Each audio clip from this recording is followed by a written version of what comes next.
За золтож болгочтой гэрч байна. Тэгээд бичлэгнэр яга хувийн амьдралын ярьд юм бэ гайхаж магадгүй. Гэтэ та нар надтай ойлголцсон таар миний хувийн хүнийг бас тэгэхээр заримд ойлгох хэрэгтэй болчихно. Гэтэ нөгөө хувийн хүнээ бүүцэлүүлэх гэсэн үг биш. Одоо жишээл миний бичлэг үзэж байгаа тэгээ 40-тэй ч юм уу 50-тай ч юм уу гэснээр манай ээж нас нэг хэсэг байлаа гэж бид нар хүмүүсээс өөрөө бүүцэлүүлэх гэж юм уу миний хүү гэж өхөөрдүүлэх гэж энийг ярьдаг. Зүгээр л эцэдийг ярьж байгаа хүн ямар хүн юм бэ? Тэгээ ямар өнцгөр жоо ярьж байгаа юм бэ? Гэтэ та хэрвээ нэг ойлгох юм бол тэрний тэр мэддэг өнцгтөр ямар өнцөг бол тусах бэ гэж ойлгох нь талтай байхгүй. Тэгээ энэ бичлэг хийж байгаа юм болохоор жоо ном уншдаг хүн байсан жоо яриа хүн. Гэтэ би сайн ярьдаг биш гэдгээ айгуу сайн мэдсэн. Бичлэг хийж ирсэн цагаас хойш. Яг дөрөөр зөв зүгээр хүмүүстэй юм ярих, хэрэгтэй хэрэггүй зүйл юм ярих. Яг бодиттой нэг зүйл рүү чиглэж ярих хоёр шал өөр. Дээрс нь өөрийнхөө мэддэг сэдвээ тухайн нэг видеонд дээр өөрөө мэдээд байгаа мөртлөө тайлбарлаж сурах гэдэг чинь айгүй хэцүү байхгүй. Өөрөө мэдээд байгаа ойлгоод байгаа мөртлөө яг ингээд дүрслэж гаргая гэхээр яаж дүрслэх вэ гэж толгоогоо гашлагдаг үе. Өмнө зөндөө байсан одоо ч сан байсаар байгаа. Энэ бол миний одоо видео хийж байгаагийн жаргал зовлонгийн нэг хэсэг юм гэсэн үг. Тэгээ жаргалаач туулна, зовлонгойч туулна. Жаргал нь болохоор юу гэдэг юм бэ гэхээр бус хүмүүсийг бодвол видеонд дээр дадлагдчихсан учраас ингээ үнтэйсээ ярилцахад би ялч сэдвэр ерөнхийдөө ингээ чөлөөтэй ярилцах чадвартай болсон байгаа. Энгийн үнийг бол дундаж хүнийг бодвол гэсэн үг шүү дээ. Төгс мундаг хүмүүсийг бодвол бас тийм сайн биш. Суралцаа явж байгаа. Нөгөө талдаа болохоор харин тийм хувийн амьдралаа бас ярьдэн шүү дээ. Би бэлгийн энерги гэдэг сэдв ярихаар наваагаад одоо хүмүүс чи өөрөө тийм мундаг юм уу? Чи өөрөө тийм донжоо юм уу гэдэг байхгүй юу? Мэдээж тийм биш.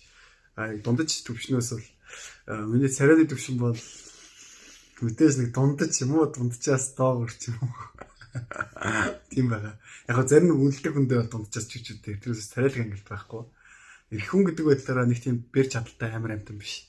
Бүх мөнтер бол биш. Зүгээр л дундаж битээ хатаад юм байгаа шүү дээ. Тэгэхээр зүгээр хэрвээ хэрэгсэн шүү дээ. Хэрвээ өнөхөр ингээд төлөхөөсөө гоё жоохон бүх мөх байх юм бол би зүгээр тэр хүнийг допинг хэрэглэхгүй мөртлөө бэлгийн энерги ирчмээ өндөр түвшинд хургах дараагаар зэн зааж өгч болно гэж хэлсэн шүү дээ.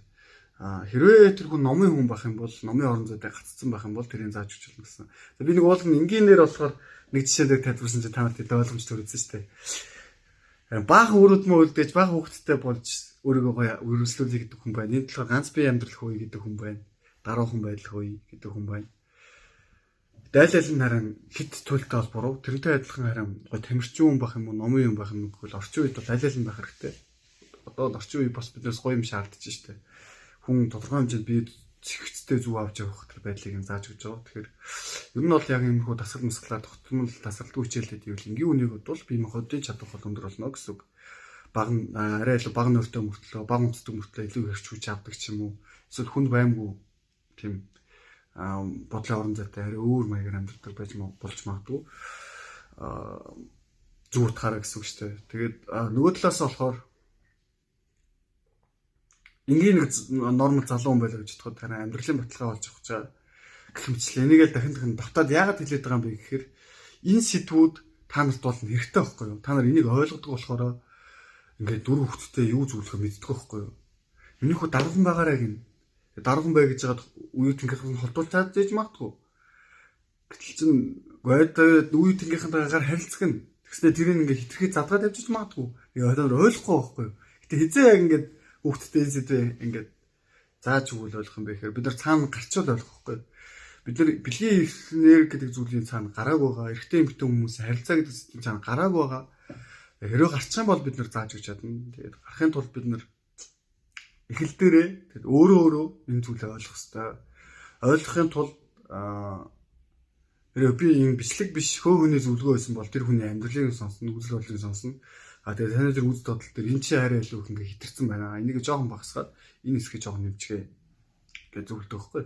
Одоо жишээлбэл жирийн Монгол эр хүнтэй уулзвал жирийн Монгол эр хүн та бие бодох хэрэгтэй. Жирийн Монгол эр хүн та жоохон туранхай байх хэрэгтэй. Гэхдээ буруу туранхай биш. Гой жоохон зөв гой бие галбиртай. Тэгснээ хостой ингээд халамжтай, хантай халамжтай тий. Хайр мэрлэг дүүрэн. Тэгснээ чи ингээд нэг өдөр ингээд унтахаас ирэхэд чи янз зэрэг мэдэхгүй нэг тийм хөгийн гар бити болоо. Чи илүү гоё амьдралын баталгааг олж аваад илүү урт удаан амьдрах хэрэгтэй шүү миний про гэж хэлэхгүй. Тэгээд яг хинт зааж байгаа замаар жирийн Монгол 20 настай залуутай уулзвал ахын дөө бити ингээд аюугаараа тоглоорой. Эмэгтэй хүний амьдралаар тоглоорой. Өөрийнхөө амьдралаараас бис тоглоорой. Зөвөөрөө ганц бие байгаарай. Гэхдээ хүмүүстэй харилцаарай. Харилцахдаа тэгтээ тийм битээ хохиролтой харилцаарай гэж зөвлөнө. Гэх мэтчлэн бохгүй юу. Тэгээ та нар өөрсдөө ургуулж бодоод өөрсдөө тэгээд бодоод ол заяа.